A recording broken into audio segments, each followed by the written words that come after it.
Bapak Ibu, pertanyaan, apakah bisa kami itu sampai di situ sedangkan saya itu masih sibuk urusan nyambut gawe? Lah ngoten nggih. Saya masih tanggungan banyak, anak masih kecil-kecil, hutang masih numpuk, bisnis masih berjalan. Bisakah saya sampai di situ sebelum mati? Dan ataukah bisakah saya sampai di situ wong saya itu nggak ada garis keturunan wali, kiai, wong sing apik munggo menungso. Nyun sewu, sampean kenal begenggek? Tahu begenggek? Mriki bahasane begenggek napa? Itu pun bisa kok.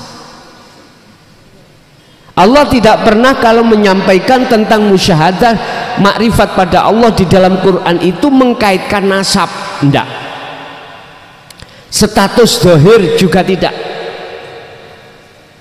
Allah mengatakan hanya mayyasha, nurun ala nurin, cahaya makrifat itu hanya diberikan kepada hamba yang dikehendaki. Nurun ala nurin yahdillahi linurihi mayyasha. Nah ini hamba yang dikehendaki saja. Siapa hamba yang dikehendaki?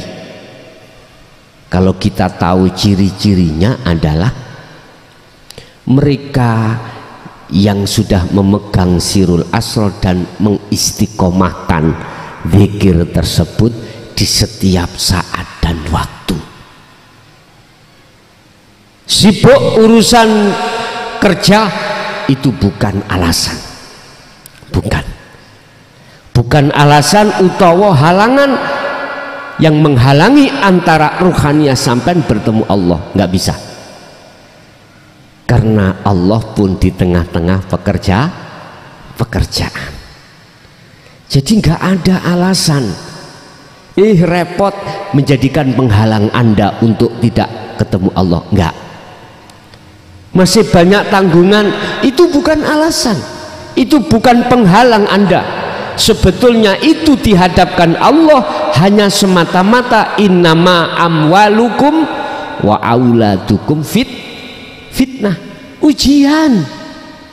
Satu. Yang kedua, sebagai untuk mengokohkan hati sampean, bertambah tajam tauhid sampean, pengesaan hati sampean pada Allah.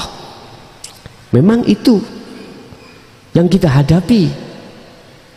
Semakin tajam makrifat sampean, ujian semakin berat, semakin besar. Nyun sewu, jenengan nek maku kawitan iku digawet napa dititik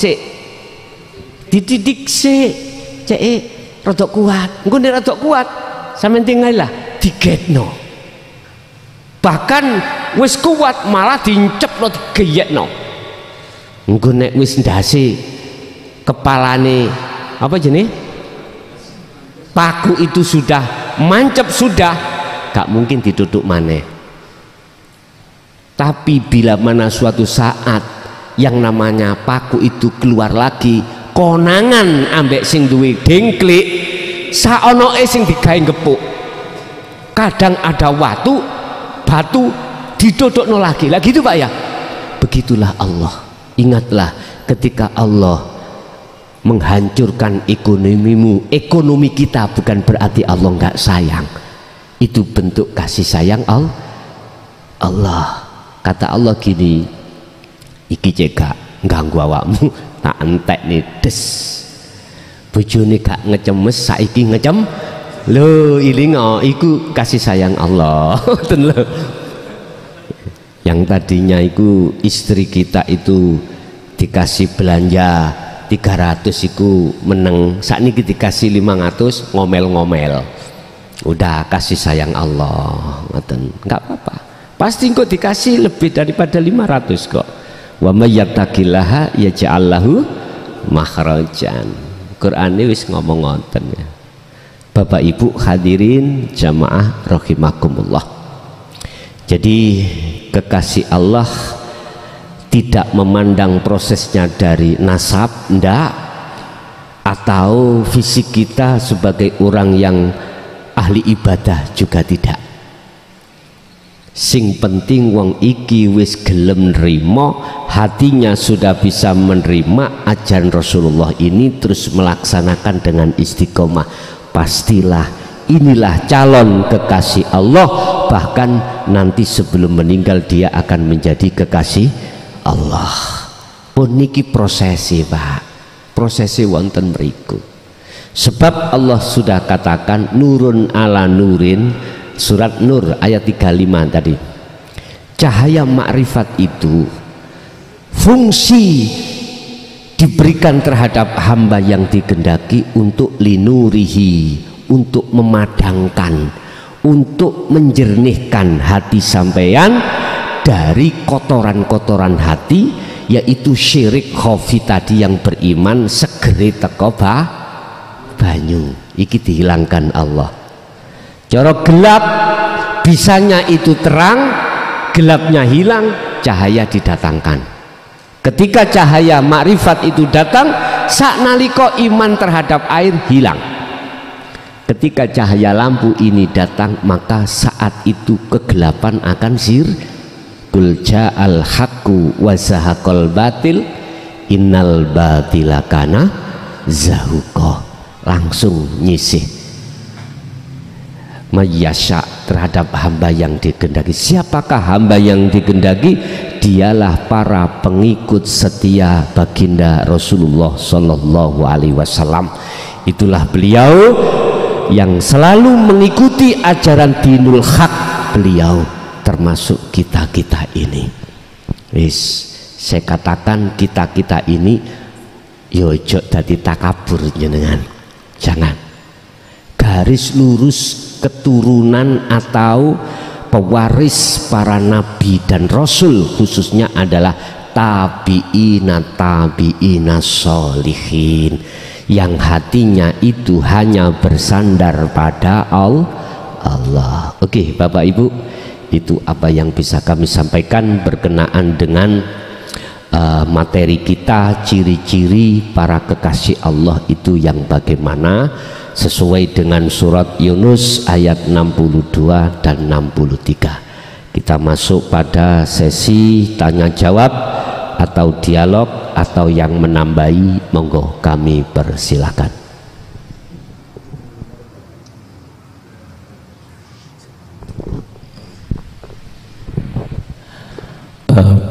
Para bapak dan juga ibu dipersilakan untuk bertanya. Insya Allah waktu masih cukup, sekitar 4 sampai 5 pertanyaan.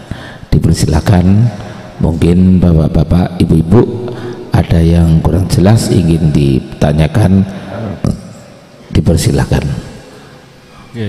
Oke. Halo, assalamualaikum warahmatullahi wabarakatuh.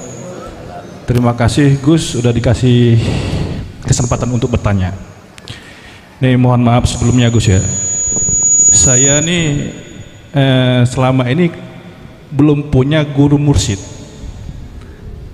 Tapi apakah wusul itu harus ada guru mursyid atau gimana Gus?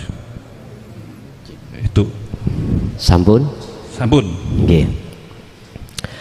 Apakah untuk mencapai kewusulan makrifat itu harus punya guru mursyid? Wajib. Berbicara niki saya kasih kedudukan masalah guru ini biar gak ada salah paham tentang masalah mursyid. Mursyid itu visi dan misinya itu apa? Memberikan petunjuk terhadap ruhaniyah kita hanya pada Allah, tidak berbicara pada selain Allah. Lah, tentang mursyid atau guru ini ada 2 sudut pandang proses. Proses pertama, guru yang dimaksud mursyid untuk menghantarkan kita sampai ke makrifat Allah berbentuk makhluk. Ingat, berbentuk makhluk. Dasarnya huwaladzi arsala rasulahu bil huda wa dinil haq. Arsala ini adalah makhluk, Pak. Dialah Tuhan Allah yang mengutus utusannya, berarti makhluk toh, bil huda dengan membawa petunjuk, wa dinil haq dan agama yang bertauhid. Udah, nggak bicara masalah bagaimana ekonomimu jadi sukses, nggak pernah. Bagaimana Anda menjadi orang yang berkaromah, sakti, tidak. Cuman satu, bagaimana caranya kau itu betul-betul bisa berpasrah di diri, atau dalam kurung, bagaimana ruhaniyahmu itu lekas bertemu Allah, sehingga apa yang muncul kalimah atau kalam terhadap beliau selalu menyejukkan hatimu, menyejukkan hati kita, tidak menjadikan hati tambah gelisah. Tidak, iki berupa makhluk, bisa berbentuk manusia, bisa berbentuk malaikat. Iku suka-suka Allah. Allah melewatkan makhluk manusia, itu juga kehendak Allah. Allah menghendaki lewat langsung malaikat, lewat malaikat, itu juga kehendak. Pertanyaannya, mampukah, bisakah Allah mendidik hambanya lewat mursyid makhluk manusia atau makhluk malaikat? Percayakan jenengan nek Allah itu kuwasa? Percaya ya? Sebab ada makalah, Pak, yang mengatakan gini, ada seseorang yang rawuh terhadap orang yang kita anggap sebagai tokoh ilmu mukhadharah, tokoh ilmu mukasyafah, sowan mentaskhehkan apa yang dia alami. Taskheh ngeten, kula niki dik wau dalu niku kok wonten sing marani kula murui ilmu tentang tauhid. Niku sinten? Setankah, jinkah, atau malaikatkah? Kalau dijawab malaikat gak mungkin, karena itu hanya terjadi pada Kanjeng Nabi. Mesti ngomongnya adalah negak jin yo setan. Nyun sewu, saya bertanya, Allah kuasa enggak, mampu enggak menghendaki hambanya diajarkan tentang ilmu tauhid lewat makhluk berupa malaikat? Kalau di dalam hati saya yakin billahi Allah kuasa, kapanpun Allah kuasa. Tapi saya menemukan makalah, itulah zaman Nabi, kalau zaman sekarang nggak akan terjadi. Boleh saya bertanya, Allah dulu pada zaman Nabi dengan Allah sekarang sama nggak? Tak ganti Allah Makalah muncul itu memang karena keterbatasan pengetahuan hati kita pada musyahadah. Itu loh sebetulnya ada di situ. Itu guru dari sisi proses makhluk. Yang kedua, yang dimaksud guru di sini mursyid yang kami tadi jawab wajib. Ada kalanya kalau sudah sampai ngelewati guru pandangan makhluk manusia atau malaikat, akhirnya inilah Pak, jenengan akan tahu sejati ini guru kita itu siapa. Allah. Coba kalau tidak ada Allah pada makhluk manusia malaikat, bisa manusia itu memberikan petunjuk? Bisa malaikat menyampaikan wahyu? tanpa Allah di situ? Tolong dibuka di dalam surat Al-Qasas. Allah katakan innaka la tahdi la tahdi man ahbabta. Surat Al-Qasas ayat 56. Innaka sak temene sira Muhammad, ini langsung Rasulullah lo ya. Allah katakan sesungguhnya kaum Muhammad iku la tahdi man ahbabta. Tidak bisa kau membimbing, tidak bisa kau memberikan petunjuk terhadap orang yang sekalipun orang itu orang dekatmu, orang dekat beliau, sinten kekasihnya yang dekat adalah anak, istri, para sahabat. Miturut ayat ini orang dekatnya saja tidak bisa beliau memberikan petunjuk terhadapnya, apalagi orang jauh kado seperti sampean kali kula iki. Jauh lah ngoten nggih. Enggak bisa. Wis. Mumpun dilekse ayat iki. Ayo dikecapi dirasakno iki sing bener piye ayat iki mengke. Walakinallaha yahdi may yasha. Tetapi Muhammad yang bisa memberikan petunjuk itu adalah Allah, aku iki ya ta? Terhadap mayyasha, terhadap orang-orang yang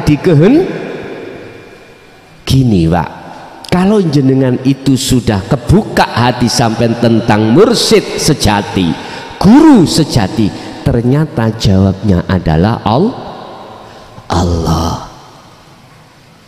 Sehingga Anda olehnya memuji itu enggak keliru. Pujaan, pujian, penyembahan sampean iku betul alhamdulillah, utawi sekabai puja dan puji iku lillahi, hanya terhadap Allah, tidak terhadap mursyid, guru, makhluk berupa manusia ataupun malaikat. Tapi sebelum sampai di situ ada prosesnya. Muraqabah jenengan akhiri si ono iman, aku kok gak ngaji nang guru kae, gak ngerti tentang Allah. Iki tarapnya ilmu Pak. Nek jenengan sampun laku kanthi istiqomah, maka akan tahu guru sejati ini sapa, pembimbing sampean iku sapa, sang petunjuk itu siapa. Ternyata jawabnya Allah Subhanahu wa ta'ala. Jadi Muhammad itu tadi adalah makhluk, tidak jauh berbeda dengan kita juga makhluk. Guru-guru kita akhirat yaitu makhluk, bah manusia, bah malaikat, itu semuanya makhluk, sifatnya makhluk, la haula wala quwata lah gitu toh. Makanya betul surat Al-Qasas ayat 56 tadi mengatakan innaka la tahdi, bahwasanya makhluk itu tidak punya wewenang memberikan petunjuk terhadap yang lain. Ternyata hidup Allah itu pada diri Muhammad. Kalau tidak ada Allah di dalam diri Muhammad, si Muhammad nggak bisa ngomong, si Muhammad nggak bisa memberikan petunjuk. Lagi tentang syafaat di dalam surat Az-Zumar ayat 44, kul katakan Muhammad, lillahi ku tetep kedue Allah opo as-syafaatu, syafaat jami'an dengan semuanya, jami'an kelawan sekabehane. Muhammad katakan syafaat iku milik Allah. Loh, berarti bagaimana ketika saat syafaat itu ada pada diri Rasulullah, bukan semata-mata Rasulullah punya hak mutlak syafaat.